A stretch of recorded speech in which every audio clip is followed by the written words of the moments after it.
तो संभवतः आपको ये मालूम हो कि पिछले कुछ वर्ष श्री रमेश अरोड़ा जो एमएलसी थे भूतपूर्व, उन्होंने इस मुद्दे को कहीं कहीं उठाया था, प्रेस कॉन्फ्रेंस वगैरह भी की थी। और बीजेपी ऑफिस में जब स्वतंत्रता सेनानियों को, लोकतंत्र सेनानियों को सम्मानित किया जाता है तो वहाँ भी ये बात उठाई गई थी। लेकिन पिछले 50 वर्षों में जम्मू कश्मीर के लोकतंत्र सेनानियों के लिए कोई भी कल्याण कार्य नहीं हुआ। बीजेपी ने ज़रूर 25 जून को एक रिचुअल बनाया हुआ है, सम्मानित करते हैं वो, लेकिन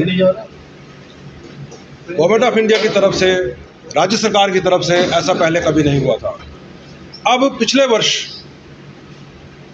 2024 को 12 जुलाई को केंद्र सरकार ने एक गजट नोटिफिकेशन निकाली है कि ये जो दिन है 25 जून का, ये संविधान हत्या दिवस मनाया जाएगा, क्योंकि इस दिन जो कुछ हुआ वो संविधान के लिए ठीक नहीं है। तो मेरे ख्याल में गवर्नमेंट को इसलिए करना पड़ा क्योंकि कुछ विपक्षी पार्टियां संविधान की जिल्द लेकर बताना चाह रही थी कि भाई संविधान पे बदलने के लिए कुछ कोशिश हो रही है।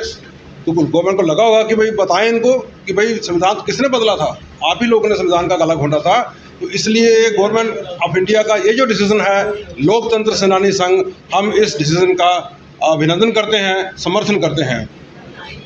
लेकिन प्रश्न ये पैदा होता है कि अब जबकि ऐसा सुना गया है कि पूरे साल भर, क्योंकि एमरजेंसी को 50 साल हो गए, तो 50 साल कार्यक्रम चलेंगे इस विषय पर कि इमरजेंसी में क्या हुआ था और कितनी गलत बात हुई थी और किन लोगों ने किया था और किन लोगों के साथ ज़्यादतियाँ हुई थी। हमें ये एक तकलीफ़ है, रोष है कि जम्मू कश्मीर में जिन लोगों के साथ ज़्यादतियाँ की गई उन लोगों का किसी ने हाल नहीं पूछा। गवर्नमेंट ने बिल्कुल हाल नहीं पूछा। क्यों नहीं पूछा? क्योंकि वो गवर्नमेंट ऐसे लोगों की थी जो उन्हीं लोगों के साथ थी जिन्होंने इमरजेंसी लगाई थी। बीच में कुछ ऐसा समय आया जब कुछ और लोगों की गवर्नमेंट भी आई, लेकिन हमारे साथ न्याय नहीं हुआ। हम विक्टिम के विक्टिम रहे, पीड़ित के पीड़ित रहे। ऐसा लगता है कि अपनी आवाज़ खुद जब नहीं उठाओ तो कोई भी आपके लिए कुछ नहीं करता है। इसलिए हम कुछ मित्रों ने बैठ के निर्णय लिया कि जैसे राष्ट्रीय स्तर पे लोकतंत्र सेनानी संघ है और उसने लड़कर राज्य सरकारों से ये बेनिफिट लिया है कि जैसे स्वतंत्रता सेनानियों को पेंशन दी जाती है, उनके स्वास्थ्य का ख्याल किया जाता है, उनके लिए कल्याण की योजनाएं हैं, वैसे ही जम्मू कश्मीर के लोगों को अभी हो, इस तरह से हम सोचते हैं कि हम भी यहाँ पर संगठित तौर पे एक चेष्टा करें, आंदोलन करें और लोगों को समझाएं, मीडिया को समझाएं। क्योंकि मीडिया भी मारा गया था उन दिनों। मीडिया हमारा मित्र है।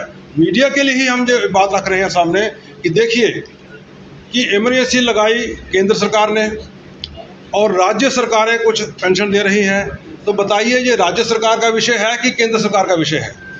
कृपया बताइए आप लोग कि ये राज्य सरकार का विषय है कि केंद्र सरकार का विषय है? ये केंद्र सरकार का विषय है। और केंद्र सरकार पिछले 50 वर्षों में पीछे हटती चली गई इस बात से। उनको लगा कुछ राज्य सरकारें जहां गवर्नमेंट वैसी है, बीजेपी की है, वो दे दे, बाकी छोड़ो, बाकी क्या करना है। लेकिन आप सोचिए, संविधान की हत्या दिवस की बात चल रही है, तो संविधान क्या होता है? संविधान होता है समानता का सिद्धांत, right to equality. Right to equality क्या है कि जो संविधान अंडमान निकोबार पे लागू होता है, जो संविधान दिल्ली पे लागू होता है, जो संविधान महाराष्ट्र पे लागू होता है, वही संविधान जम्मू कश्मीर पर भी लागू होता है। बहुत चर्चा सुनते हैं हम कि जम्मू कश्मीर अभिन्न अंग है भारत का। अरे भाई, अभिन्न अंग है तो यहाँ के लोगों को वही सुविधाएं क्यों नहीं देते आप जो महाराष्ट्र के लोगों को, जो राजस्थान के लोगों को, जो एमपी के लोगों को, जो उत्तर प्रदेश के लोगों को, जो हरियाणा के लोगों को और जो हिमाचल प्रदेश के लोकतंत्र सेनानियों को मिलती है। तो अभी दिल्ली ने कर दिया है, उड़ीसा ने कर दिया है। कौन बच गया?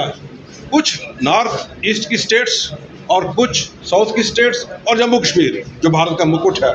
तो किसी ने सोचा ही नहीं सोर। अभी ड्रामा होगा, बड़ी तामझाम होंगी, बड़े कार्यक्रम किए जाएंगे। उसमें सुना है हमने कि उसमें लोकतंत्र सेनानियों को बुलाया जाएगा, हमें बिठाया जाएगा वहाँ कि इन लोगों पे अत्याचार हुए, देखो कितने अत्याचार किए कांग्रेस ने इनके ऊपर, कितनी गलत बात हुई। लेकिन जिन पे अत्याचार हुए उनके लिए कुछ नहीं करना। ये संवेदनहीनता है।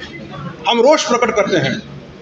हम चुप रहे कई साल तक, क्योंकि मोदी जी बहुत बड़े बड़े कामों में लगे हुए थे और उन्होंने बहुत बड़े बड़े काम किए हैं। लेकिन अब समय आ गया है, 50 साल एनफ। इमरजेंसी को 50 साल हो गए।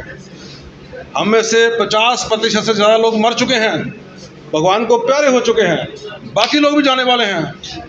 हम यहाँ पर चाहते हैं 20-25 लोग आए, लेकिन बीमार हैं लोग, उनको निराशा है। वो कहते हैं कुछ जम्मू कश्मीर में कुछ नहीं होने वाला। ये बड़ी शर्म की बात है, ऐसा नहीं होना चाहिए। हम चाहते हैं कि हम गवर्नमेंट को सहयोग करें। अगर 1 साल मनाना है इन्होंने, तो हम चाहते हैं कि सभी लोग इसको अच्छी तरह से मनाएं, लेकिन गवर्नमेंट हमारा भी ख्याल रखे। गवर्नमेंट का सिस्टम ठीक नहीं है, यहाँ पर जम्मू कश्मीर में सिस्टम ठीक नहीं है, सरकारें बदलती हैं, सिस्टम वही है। तो हम उम्मीद करते हैं कि व्यक्तिगत चेष्टा के साथ गृह मंत्री अमित शाह जी और मोदी जी इस विषय को देखें और